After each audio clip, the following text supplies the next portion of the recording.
Have you ever packed your carry-on the exact same way you always do and still had that weird feeling like this time it might get you flagged? Because lately, airports are not letting things slide. Lines are packed, scanners are smarter, and agents do not want to be the person who made an exception. And here is the part that messes with people. Rules are not consistent anymore, especially if you connect through Europe or Asia. One airport has new scanners that let liquids and laptops stay in your bag. The next one does not. So in this video, we are covering carry-on, security, and gate mistakes that can get you pulled aside, forced to repack, or hit with surprise fees. And keep watching. Mistake number 4 is the one that stings the most. Because it does not just slow you down, it can straight up cost you money. Smart luggage sounds harmless. USB port, tracking, built-in charger, cute. Until you are at security and someone asks a question that can turn your $300 suitcase into a paperweight, show me how the battery comes out. Here is what yes actually means in airport reality. You can pull it out by hand in seconds. No tools, no screws, no digging under the lining. The real trap is not getting checked at security every single trip. It is the day your bag gets forced into a gate check. Bins are full, you boarded late, or the airline is strict that day. If your battery cannot come out, they will not send that bag into the cargo hold, and you cannot start doing suitcase surgery while the line is moving.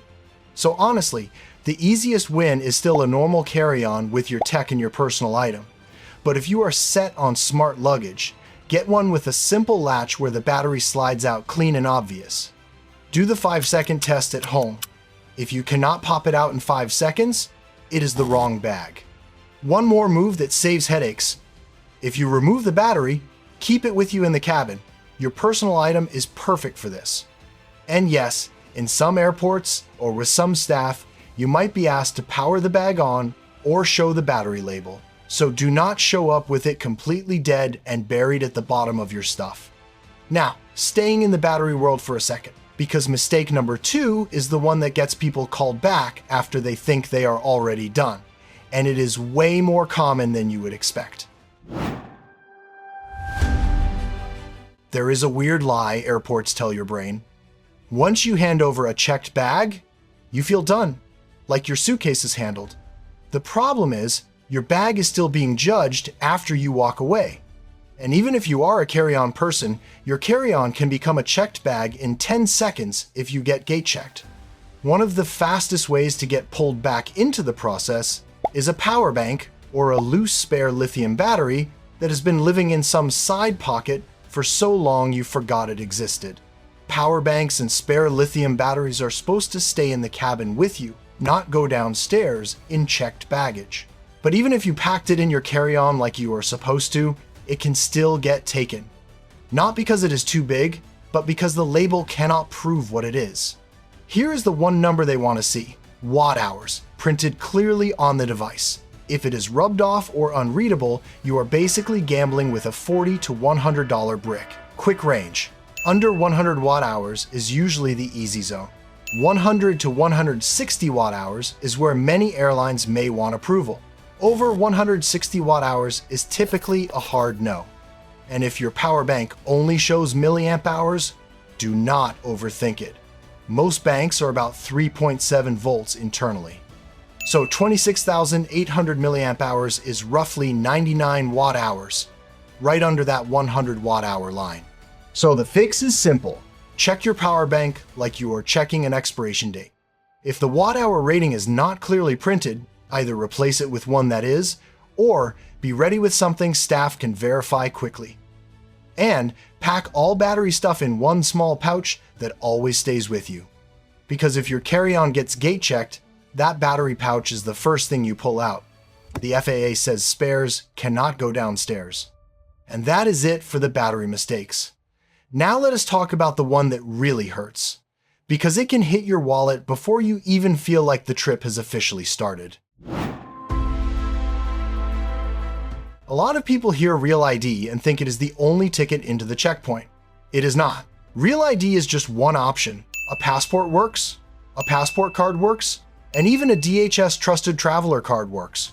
The confusing part is the timeline. Real ID enforcement at TSA checkpoints officially kicked in on May 7, 2025. That means if your driver's license is not compliant, TSA will not accept it as your ID for screening unless you have an approved alternative with you. Now, here is the real uh-oh scenario. You show up with none of the acceptable IDs. That is where the second date matters. Starting February 1st, 2026, TSA added a paid option called Confirm ID. It is a $45 fee for TSA to attempt to verify your identity so you can proceed. It covers a 10-day travel window. You will need proof of payment, and it is not a fast pass. It can actually take longer, and it is not even guaranteed they can verify you. So do not learn this while you are already trapped in the security line, watching your boarding time get closer. Before you leave for the airport, do a 10-second check, real ID or an accepted backup. And if you are a "my license is always in my wallet" person, toss your passport into the underseat bag anyway. Easiest insurance policy in travel. But if you think ID is the biggest problem, wait for mistake number 4, because that one can cost you up to 75 euros right at the gate. You know, the kind of carry-on that is totally fine, right up until someone at the gate points at it and says, "Can you drop that in the sizer for me?" That is the 2026 vibe. Not every airport or airline is doing the same thing, but the trend is clear. You are seeing more automated sizers in some places and stricter spot checks in others. Air Canada, for example, has used automated carry-on baggage sizers at major airports like Montreal, Toronto, and Vancouver. And once your bag gets checked by a person or a machine, the details matter. That familiar 22 by 14 by 9 limit. On many US airlines, that measurement includes the wheels and handles, not just the suitcase shell.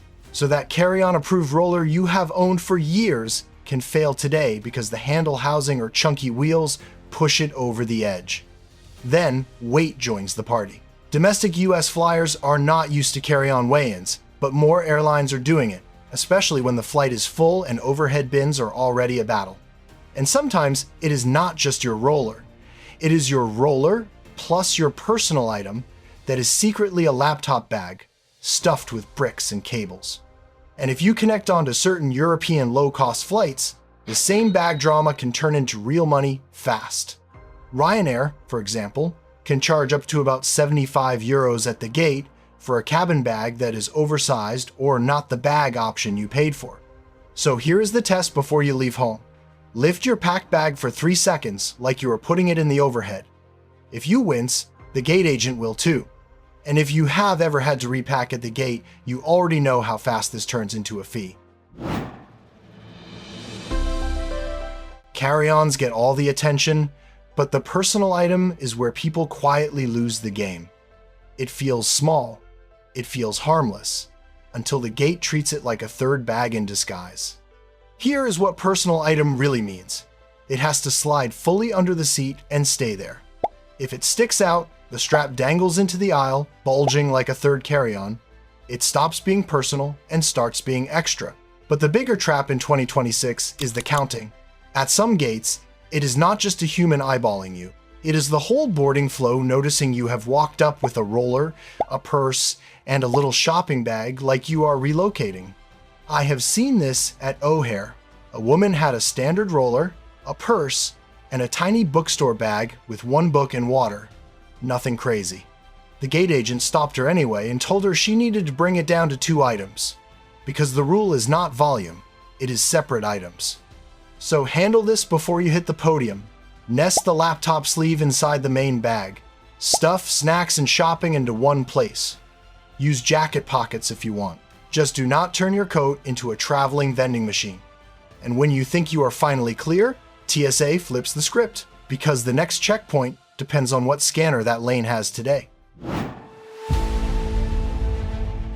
This one messes with people because it feels random, even when you are doing everything right. The 311 liquid rule has not vanished. What changed is that airports do not all screen the same way anymore. TSA CT scanners are designed to handle bags differently. Depending on the lane, You may be told to keep laptops and 311 liquids in your bag, or pull them out. So Pack Like You will be screened the strict way every time. Keep your liquids in a clear quart bag you can grab in 2 seconds. Not buried under clothes, not trapped in packing cubes. And remember, TSA's definition of liquid is creative. If it spreads or scoops like a gel, it counts. Peanut butter, hummus, yogurt. Those are the items that get confiscated while the owner stands there going, "Wait, seriously?" Medical liquids are where people accidentally create a problem. Yes, insulin and other medically necessary liquids can be allowed over the normal limit, but you have to tell the officer before your bag goes through. Say it early, keep it together, and keep the pharmacy label on it so you are not stuck giving a mini TED Talk in the middle of the line. And if you travel with something like a CPAP, keep it organized and easy to present. Being ready saves time and drama. Because once you survive the liquid lane roulette, the next slowdown is usually self-inflicted. What you are wearing, what is in your pockets, and how you move through the checkpoint. A lot of TSA slowdowns are not about what you packed, they're about what you wore to the airport, like the metal detector is your personal enemy. If your outfit needs a belt to survive, you have already added a step. Belts come off, buckles beep, and now you are doing that awkward waistband shuffle. If you want an easy win, wear pants that do not rely on a belt at all. Elastic waist, drawstring, or a stretchy waistband that stays put on its own. It is not glamorous, but it is fast. Same with metal. Big jewelry, chunky watches, heavy zippers. It is all beep fuel. The machine calls it, and now you are the side mission. Shoes are another time trap. Lace-up boots and complicated straps turn you into a bottleneck. Slip-ons are boring for exactly one reason.